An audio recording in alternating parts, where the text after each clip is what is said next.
to you, Nelly and those guys, they came to you and wanted to say, I need to rebrand myself, would you take that and what sort of approach would that be?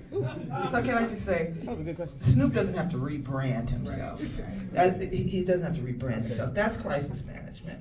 That's something, he did something, people reacted to it. So a publicist is going to come in and see what the problem is, and then they're going to build a strategy around having Snoop go to a lot of Black events, you know, festivals, you know, and speak to him so that they can come up with a statement that makes sense, that is inclusive, you know, for the reason he did it, if that's the point, you know, rather than sometimes you see people get on Instagram or something and they just immediately react to what the public is saying without speaking to their team. That's a problem, because then sometimes they make it worse.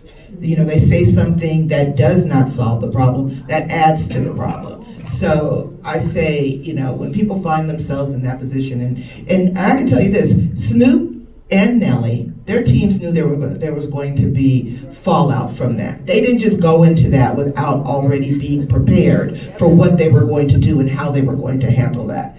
Nothing that they do, those are machines. So nothing a Snoop or a Beyonce or anyone like that, nothing that they do is not already been looked at. What is going to happen? If we do this, this is going to be the outcome. So how are we going to react? So understand that. Unless it's just something on the fly that, you know, but something like Snoop performing there, they already had that worked out. There was already a plan. Now Snoop getting into it with someone out here on the corner and that just happened, that's different. That's something that they can't plan for. They didn't plan for that. So now that's crisis management, and you're going in and figuring out how you're going to take care of it. And say your social media. And my social media is Girl in Charge PR.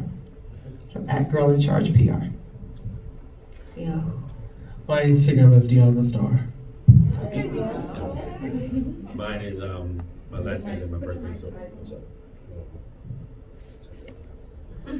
mine is Edwards.